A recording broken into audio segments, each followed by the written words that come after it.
All right. So you were telling us how it was when you were trying to come into the CBD to come to our studios. Yes, I came and I was quite on time. I arrived at before 6 o'clock at the border of Nairobi County and Kajiado County. Mm-hmm. And that's where the roadblock was. Mm-hmm. And it could not allow anyone to move. You mean on Magadi Road? It is on Gong Road. Okay. From Gong to where it's just at the KBC, Yep. Mm-hmm. Yeah, that is where we were stopped and we couldn't come. And as I tried to argue my case with the police officers, they said, no. Mm-hmm. Did they give you any reason or they just said no? They said no one is allowed to reach the Nairobi city. Oh, wow.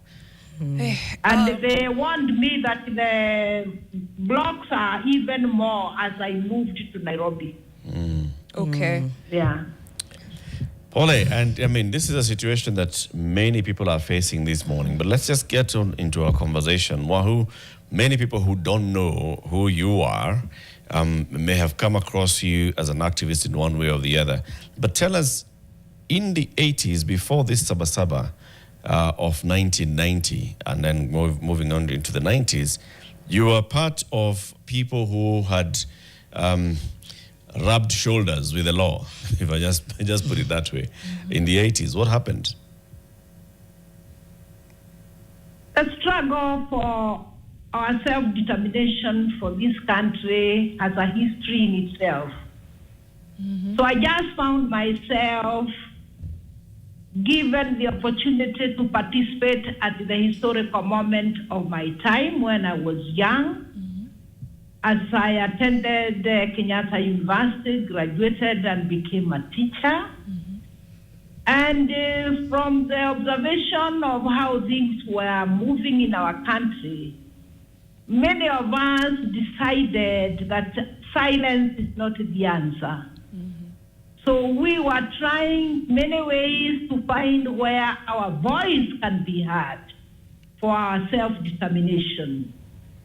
And it's because we had gotten very deeply involved in understanding the social governance, the social dynamics of how people relate, from economics to politics to social relation. So in other words, I would say we had a sharp critique of how the world was ordered, not just Kenya. Mm-hmm. The issue of the East and West, the Berlin Wall, those kind of things intrigued our minds, and we were able to see that the world is not ordered correctly for the many people. So it is out of that critique that we participated in our own country as students. And even after we left and became teachers, we still continued with that vision that a better Kenya can happen. Right. And therefore participated as I could with others in that political thought. Mm-hmm. And the material time you are referencing in the 80s, we are those that they referred as dissidents, because of just working out our thoughts and agreeing, and we were forced even to go to underground way of organizing. And I know I can speak about the Mwakenya movement that was trying to address that issue. And that is how we rubbed shoulders with the government of the day, because we are very clear the issue of our lives are affected by the system. So it is a systemic questions we were addressing and arguing that we need to address. In particular, we cannot be a one-party dictatorship. Absolutely. Whereas we claim we are a democracy.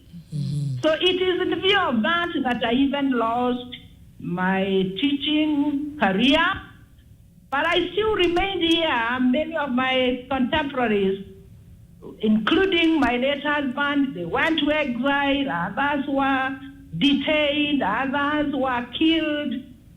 But we were relentless and steadfast to see this kind of dialogue like I'm having with you, because transformation agency is in our hands as people of our time.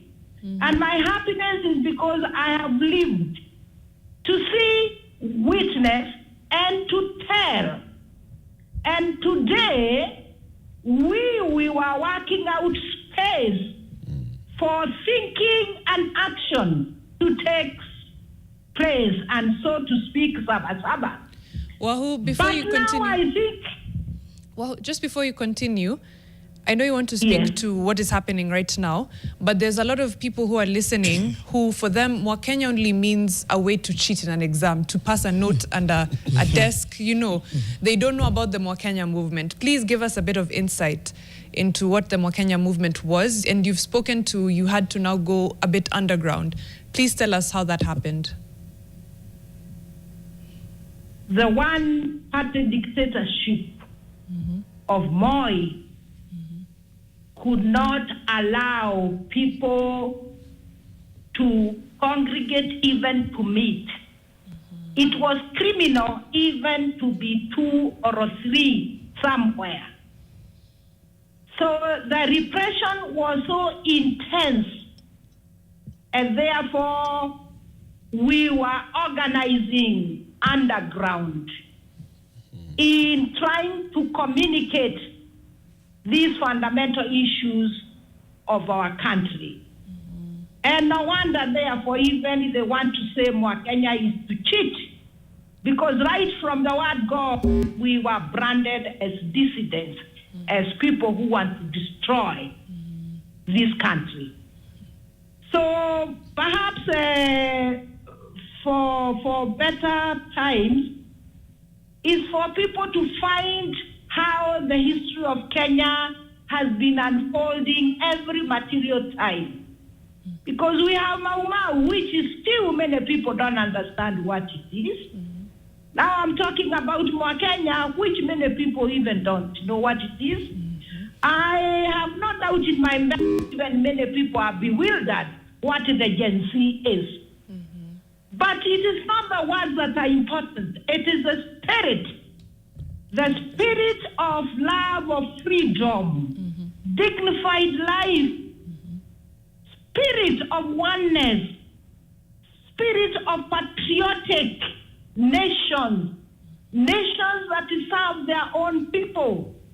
But we know of nations which have not been able to serve their own people because the states are not states which are for people. They are states for rulers to control and dominate and extract resources, including human life itself, for the expediency of the few.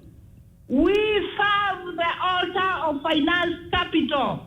We serve profit. We don't serve human life.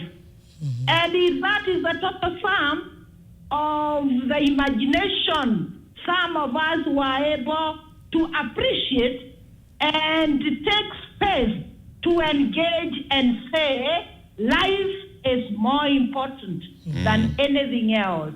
And the custody and stewardship of any governance that claims to be a people's governance should be able to meet that self-determination. Wahu, and that has been the journey from colonialism to post-independence. Because post-independence just took the colonial state and called it a Kenyan state, but it's not a Kenyan state. But I want to say, in our move, we've been able to deliver the new constitution.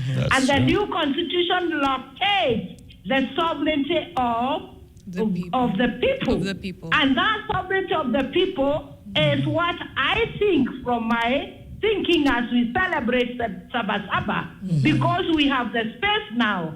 People should be able to organize and mobilize within context of the content and locate the sovereignty of the people. Wahu Kaara, thank If you I very may much. speak in Kiswahili, Yes. ukuu wa jamii dhidi ya ukuu wa dola. That would be the Kenyan state.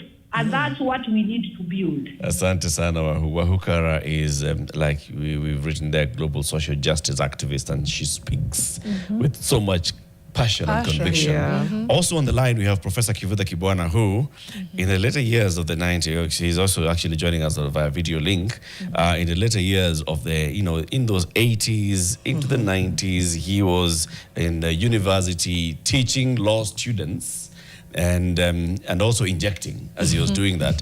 Professor Kivutha Kibwana, thank you very much for joining us. We will just say hello to you, take a quick break, and then come back and continue hearing from you and also hearing from Wahu. Stay on the line as well, Wahu. Prof, good morning.